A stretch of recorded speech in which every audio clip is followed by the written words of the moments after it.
Hello, everybody, and welcome back to Catching Up. I'm your host, Jack Smith, joined today by Julian Shearin-Sewell from the track and field team. Julian, thanks for coming on with us. Hey, thank you. Thank Of you. course. Well, I was talking with Coach Torregroza before the meeting, and he told me about your injury. And obviously, it happened at a rough time during your freshman year. How can you explain kind of the feelings that came with that injury, and especially at the time that it happened? Yeah, this was I actually had just made varsity, and I was about to go into my second race, but I had actually went to a football camp the week before a big national meet, Arcadia, and so basically what I did is tore my ACL, and the coach Torregroza, he was really into it. He's like, hey, you can still come with us to Arcadia, right? And but Scott wanted me to see our team doctor to get evaluated because we had no clue what was happening. And then found out it was torn. I was kind of devastated at the point in time, but coaches, everybody at Mitty were there for me. They were there to take care of me. Like, hey, do you need this? Do you need that? Everything was super smooth. I was able to get surgery next following 2 weeks, and everything just kind of everybody was there to help and support, and I was able to actually come back maybe stronger than before and on time. And then what was your first step kind of in getting back? We'll get back to how strong you came back. What was your first step when taking on the rehab? So first step was I had to see the doctor. Obviously, you had to go through surgery, and then he wanted me to go to surgery. Let's see, like 3 days out of, or not surgery, sorry, physical therapy, like 3 days out of surgery. And so I feel like that is kind of what boosted me. And I was like, oh, these are the steps I really need to take through. I was sweating after not doing really anything, maybe some leg lifts. And so it kind of pushed me like, all right, this is what I need to do to get back to normal. And how difficult was the entire rehab process? The entire process, first, it was definitely challenging. I didn't really want to get up to go do it. Then after that, Scott would help me after school or during school to get physical therapy in. And then as the journey kind of kept going, the physical therapy process got easier and easier. But what had happened was they wouldn't let me necessarily play. And so I was kind of, getting tired of that. And so that was the most discouraging part for me.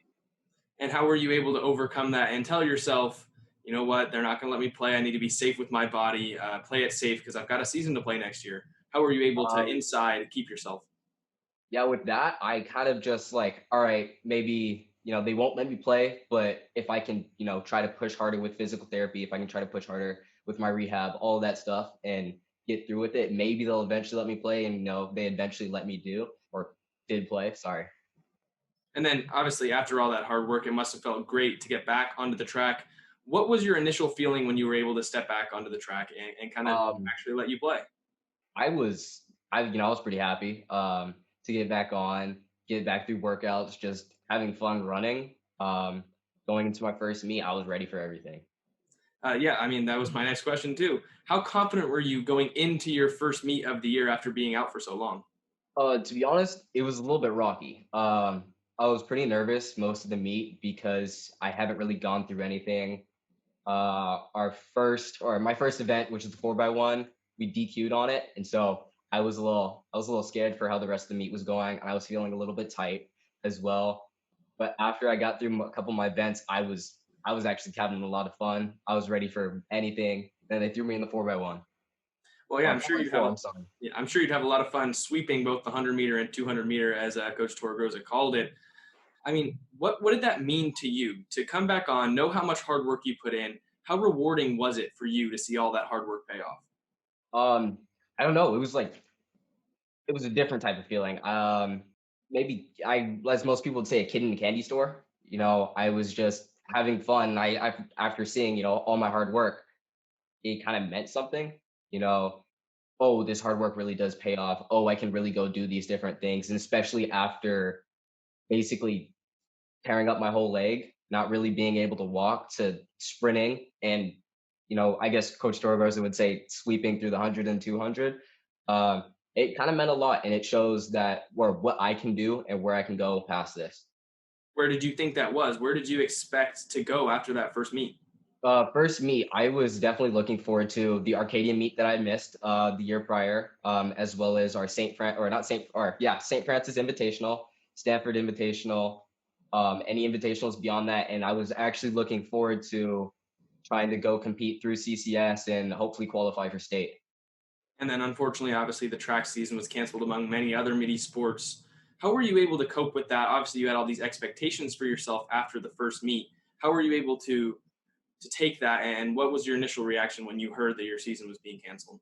So for us, it wasn't necessarily an initial like, oh, this is canceled. It was more of, hey, we might come back. Hey, maybe we not. And it just kept going back and forth. So personally, I kept training to get ready for a next meet. If there were to be a next meet, I was ready for anything that was going to be thrown at me because I felt like, hey, maybe nobody else is training. At least let me train harder. Let me go to state. Let me do all these things.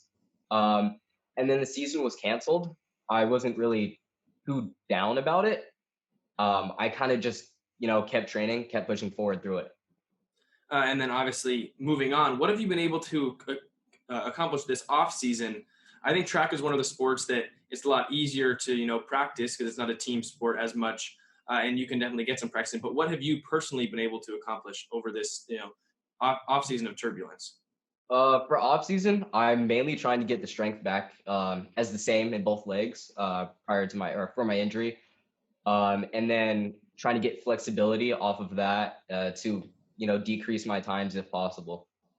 And is that your goal for this year to decrease your times? Or are there any other goals going into this year, both team wise and personally, that you have going in? Um, Personally, I would love to cut my time by maybe 3/10 of a second at least. I'd love to win CCS.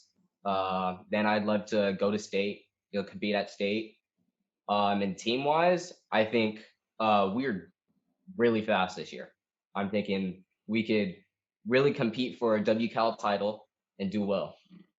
And then one thing I think you'll be happy about, Coach Torgo's in our email chain called you a lead by example type of athlete.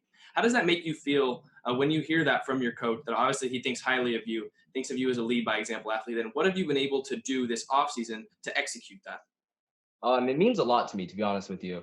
Or like what I've generally seen in the past couple of years is people like to mess around while we're doing workouts today, and it's like that's not really my vibe. I don't really want to mess around too much. I just want to get in there, get everything done, get out. So that's what I've tried to do these past couple of years, and I felt like once I've done that, I brought some energy maybe with it. Then people will follow behind me. That's what I've loved to do. Sorry, what was the second part of that? Yeah, and then obviously he calls you a lead by example athlete. How are you leading by example this offseason? Have you been able to kind of get to any of your teammates and be a leader? Yeah, I've definitely messaged with a couple of our teammates. Hey, let's get these things done. Let's get that done. Hey, show up to a meeting so we can all talk about it. They've definitely been trying to get some conditionings in. So I've been, trying to stay in contact with my team as much as possible. And the last question I want to ask you, obviously, running isn't something that's super glamorous to everybody. What is it to you? What is running to you, and why does it matter so much to you? Um, I my personal or I've loved to have a out there personality, and I feel like running, it's kind of my style. I just like to be out there as I mean, some would say as one, just doing my thing. So it shows, I've been able to explore, show myself my true spirit, and it's like, hey, this is who I am. This is what I can do, and I want you to see me for what I am, and this is my ability. And I feel like with most team sports, you have to rely on other people. And even though you are doing this hard work, sometimes a win might not come out. And with track, for most of the events at least, it's all right. I'm working hard. This is how my hard work is going to pay off. Well, I think that you say that you want everyone to know who you are and what you're about. They watch this interview, they're going to know that. They see it shine through. But before we wrap this up, a question we ask everybody at the end: is there anything you want to touch on? Anybody you want to talk about? Really, anything to wrap up this interview that you want to touch on before we wrap up? Wow. I don't think so as of right now. I'm sorry. No, no worries. I just want to thank you for coming on. I think this was a great episode that they got to learn about who you are, about what you're doing, the hard work that you put in. It's shown, and I hope it shows this year too. So I'm wishing you good luck this year, and I want to thank you for coming on. Thank you.